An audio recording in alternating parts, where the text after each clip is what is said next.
నాకు స్వీట్లు అంటే బాగా పిచ్చి. అంటే ఎంత పిచ్చి అంటే ఎక్కడ తమిళనాడులో షూటింగ్ చేస్తుంటే తిరునెల్వేలిలో హల్వా ఏదో అమ్ముతారంటే ఒక 100 కిలోమీటర్లు కారు వేసుకెళ్ళి ఆ హల్వా కొనుక్కుని 1 కిలో వచ్చి నేను ఒక్కడే తినేసేవాడిని. ఇక్కడెక్కడో అనకాపల్లిలో ఎక్కడో షూటింగ్ చేస్తుంటే దగ్గరలో మాడుగుల హల్వా ఉంటుందని ఎవరో చెప్తే అక్కడ నుంచి కారు వేసుకెళ్ళి ఓ 10 కిలోలు మాడుగుల హల్వా తెచ్చి అందరికీ ఒక 8 కిలోలు వచ్చి నేను 2 కిలోలు తిన్నాను. ఇంత పిచ్చి నాకు స్వీట్లు అంటే.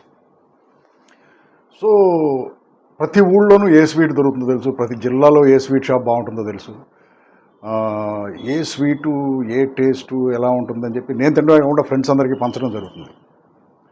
కానీ నేను ఇన్ని ప్లేసుల్లో, ఇన్ని ఊళ్ళల్లో, ఇన్ని రకాల స్వీట్లు ఇంటికి తెప్పించుకుని తిన్నా కూడా ఒక్క స్వీట్ మాత్రం అందులో టాప్.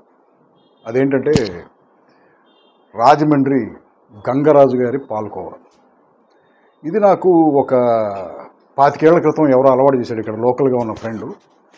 ఇక అప్పటి నుంచి రాజమండ్రి ఎవరు వెళ్తున్నా వస్తున్నా ఈ పాల్కోవా తెప్పించుకుంటాం, తినటం, ఫ్రెండ్స్కి డిస్ట్రిబ్యూట్ చేయటం ఇదే జరుగుతుంది. ఇవాళ కూడా నేను రాజమండ్రి ఏదో పెళ్ళికి వచ్చాను పొద్దున్నే. పెళ్ళికో ఒక 5 నిమిషాలు కనిపించేసి అర్జెంటుగా గంగరాజు గారి షాప్కి వచ్చేసాను. దేనికంటే పాల్కోవా కోసం. నాకు అంత ఇష్టం ఈ పాల్కోవా అంటే. నమ్మండి, ఇలాంటి పాల్కోవా మీరు ఎక్కడా తినలేరు, మీకు ఎక్కడా దొరకదు. ఓన్లీ గంగరాజు గారి డైరీలో తప్పకుండా ఈ పాల్కోవా ట్రై చేయండి. You will not be disappointed.